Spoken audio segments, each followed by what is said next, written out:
All right, second video of the day. Working Walter in a heel. It's become a different issue now, where it used to be wanting to continue to take the line. Now it's about claiming my personal space, which I got cut off on the last video. I don't know what happened, but I was in the middle of explaining personal space to you and it cut out. So part of this is going to be pre-drive, pack drive. Hi. That's a good pack drive right there, bubs.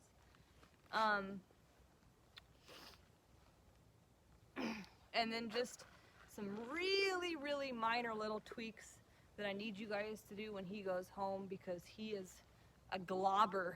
He likes to glob onto your leg, and it's never going to help him be confident if he gets away with it. So we need to be conscientious of our personal space. Let's go.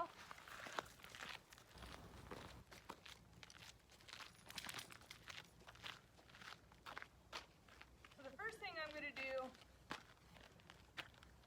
my first requirement is I want the head aligned with my leg, not in front of it and not wrapped around it. That's the globby part.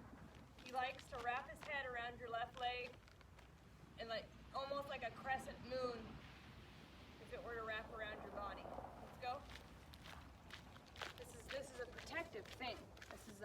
It's a security thing. Let's go. But it's also the security in his mind comes from, well, I'll guard you. I'll take care of this for you. And that doesn't help anyone get over guarding, which is exactly why he barks at everything. He's on guard all the time, right? So I can't allow him in my space to be on guard if I want him to stop being on guard. So basically, in the last video you saw, he got on my leg a few different times and I kind of kneed him off me. If you can mimic that, that would be great. You have to learn how to be conscientious of whether or not he's doing it, though, because a lot of people don't see it and they don't feel it. So you need to. You need to be aware of your space and whether or not he was invited into it. Let's go.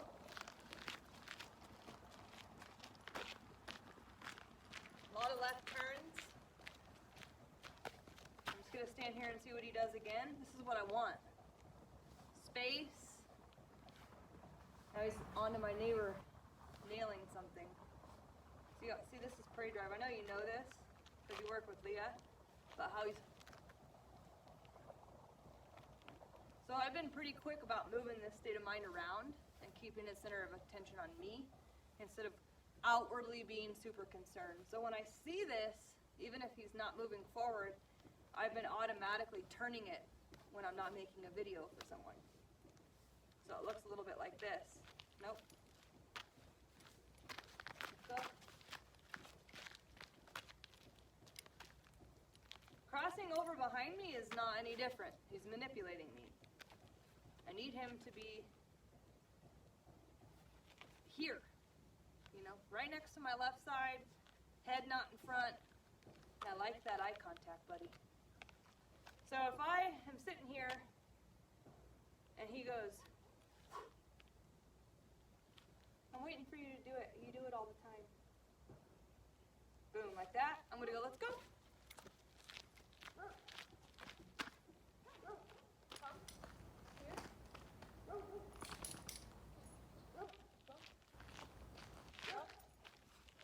So a lot of my moves are dependent on the motions that I produce with Walter are dependent on, one, his state of mind about the environment. And I don't just focus on this when there's a trigger. In other words, I don't just pay attention to what state of mind he's in because I see a dog walking up the driveway. I pay attention to it all the time, because if I can build his pack drive up to the point where it's much higher than his prey drive, he's not going to be reactive anymore, because he's not going to be hunting and guarding anymore. So I'm constantly wanting him to be this soft. Ears soft, forehead soft, eye gaze soft. And when I see that expression change and go, I turn it. I could turn left into him, or I can turn right away from him, or I could also back up, come, options. Let's go.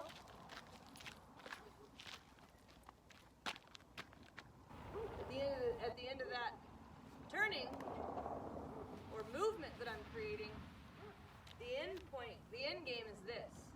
Not leaning over me, not leaning on top of me, not wrapped around me, not trying to get to the other side, not globbed onto my leg, none of those things. This is what I want. Right? So, that's the first thing I'm looking for. Changing prey drive to pack drive. Let's go.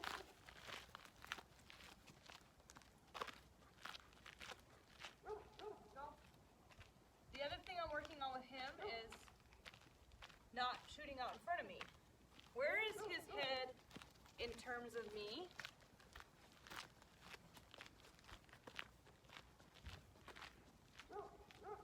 And there's two different aspects to this. One is that crescent moon I was telling you about. This is mild. But you see, all of a sudden now his head is in front of me. I do this. Let's go. Go. And it's like a leg swing. You know? You can also do this if you're just standing there. But when I'm trying to turn him, because he'll do it while we're walking. Like he's doing it right now because we're standing here. He does it while I'm walking, which is super not a good state of mind to be in. So you don't want to let that happen. So when you see that, you can try that while you're walking, you know, to push him off you. Doesn't always work. But this left turn, let's go, seems to put enough pressure on him to push him off you and get him back on track.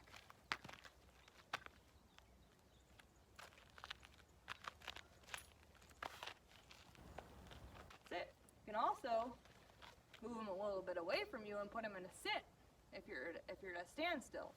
Can't do that while you're walking, but as you can tell from the meticulous nature of this particular dog, we have to get particular with him because that little tiny cork matters. That's a little tiny cork, right? Just the crescent moon over the leg. You're not going to be doing a lot of walking, you're going to just be doing a lot of back and forth turning. It will increase to a walk, I promise, but you have got to start with eliminating this first. Or at least decreasing it to the point where you can actually get distant on a walk. Like, I can go down to my stop sign and back with him, but that doesn't mean I'm never turning him, right? Because I'm still attuned to this, it just doesn't happen as frequently. Let's go.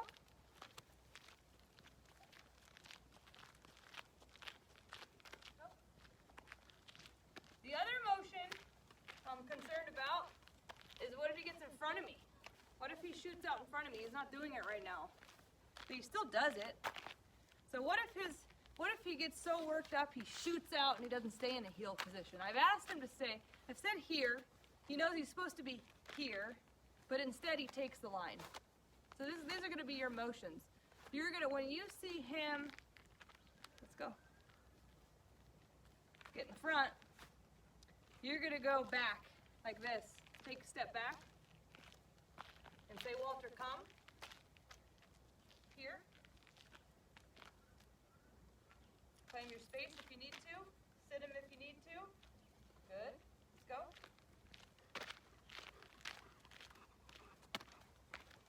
Let's go.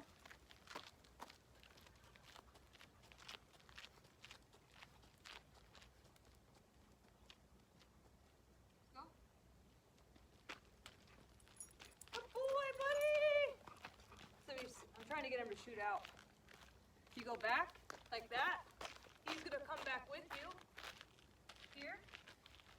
Get him where you need him centered. Let's go. And go again.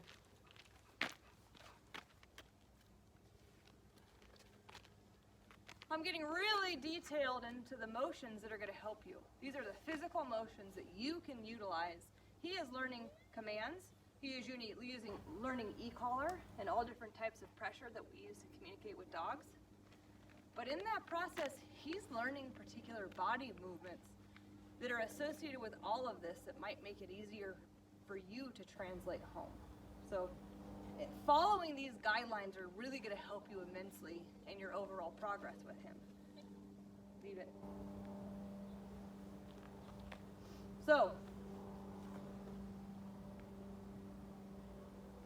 if he sees a trigger, which I'm like, there's no way. Everything's so mellow right now. But hopefully we'll set up a reactivity video for you. Sit. Sit.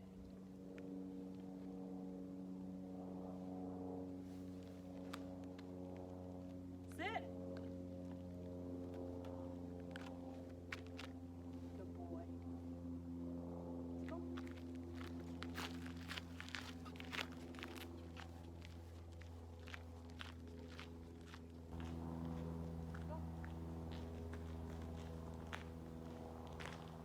So let's say I'm walking, and all of a sudden he's like, oh, or like, you don't even have to necessarily, honestly, Walter is such an automatic responder.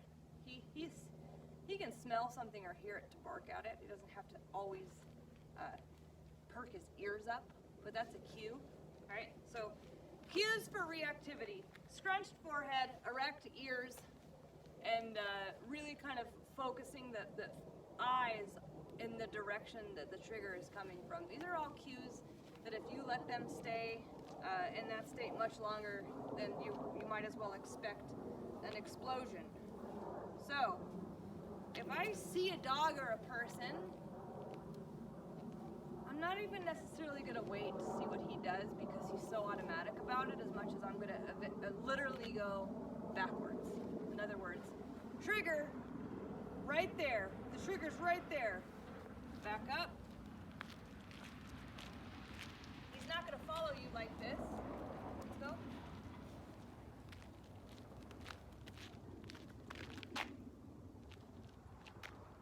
Trigger. Back up.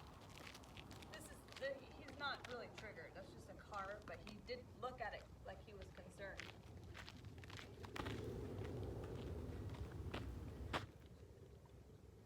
So anytime, I've been actually quicker about this, instead of waiting to see if his ears are going to go up. Like the moment my neighbor came out today, I didn't even hesitate. I just literally went, trigger, I'm going backwards. Let's see if Walter follows me or not. He didn't, because he caught wind of that guy right away and he wanted to look at it. So when I went backwards, I said, Walter, come. Here. Brought his attention back to me. Let's go. Tried to see what he would do with the neighbor again. He was much better at responding.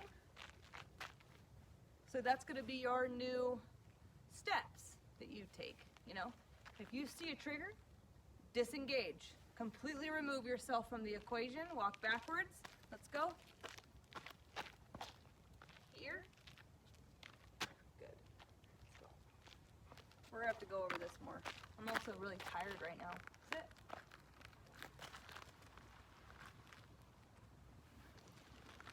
No, sit. Sit.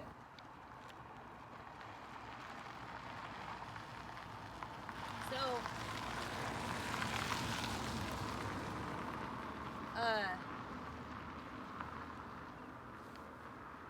when, like, say you're working them and I don't know if you live in a cul-de-sac or on a road or what, but basically what I'm going to suggest that you guys do is get them out on the line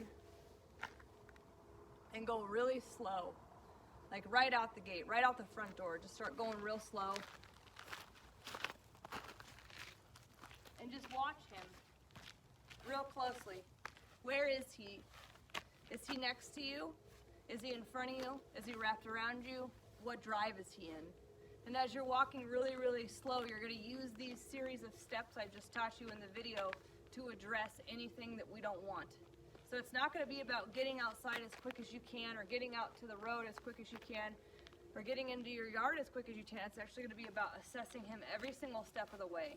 All of it matters. Sit. Feel the poking and nudging and stuff? Sit. You can't allow that. Sit. You can't. I know it's going to be real hard for you, but it's pushy, and it's bossy, and it's claimy, and it's part of his issue. Leave it. So you come out your front door and just step by step. And I don't know if, let's go, I don't know if this is how you operate as a person. This might be challenging for you. Some people are fast paced and high strung. They don't want to do this, but with Walter, unfortunately, this is exactly what you have to do.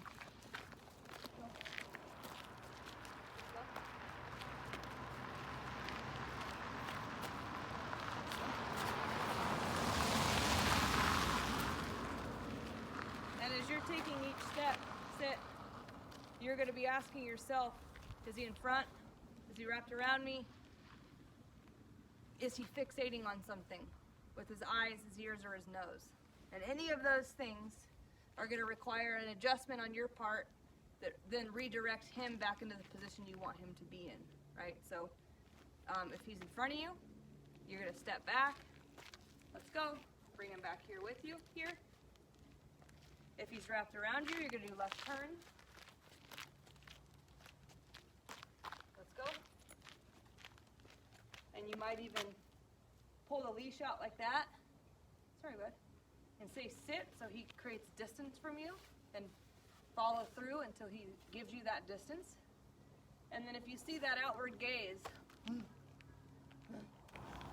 sit. You gotta move him. Ooh, my neighbor's coming. Yes. Let's go. See if I can. Let's see if I can show you.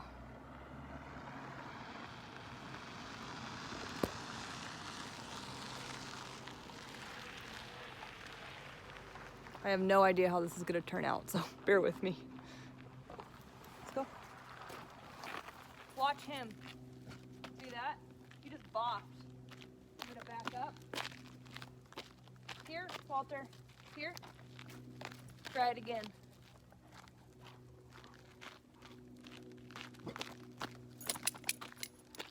That's the automatic response. Let's go.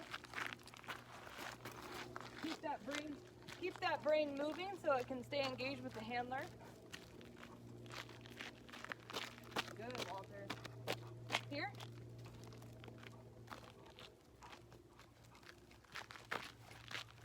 So I'm not just backing up, I'm really using everything. The left turn. Backing up. Recalling him. Let's go. Sit. The neighbor's gone. Let's go. I don't know if you could see any of that, darn it. The neighbor's gone, so I don't really know. Sit. So on Monday when I see you again, let me know if you have any questions about this. I'm really tired right now, so I don't even know. Let's go. Sit. If it's clear. No. Sit. He doesn't want to sit because he wants to look back at the neighbor. Sit.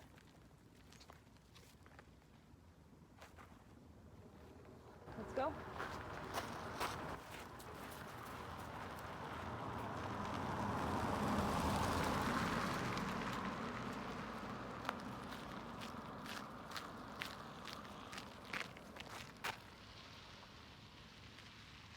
So the whole process that you're going to be wanting, sit, to continue to establish at home is keeping his attention on you by using a variety of turns, as well as backing up and recalling him to get his attention back on you. Sit down, Walter. And claiming your space.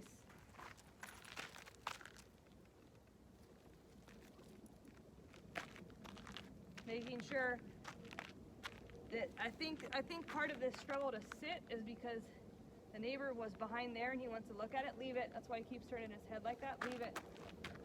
And then usually when he's scared, he wants to glob.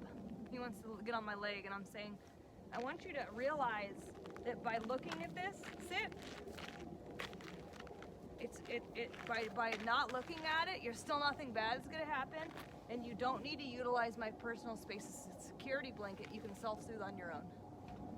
So these are gonna be all the things that you're gonna be focusing on with him. Let's go. I gotta go, I'm pooped.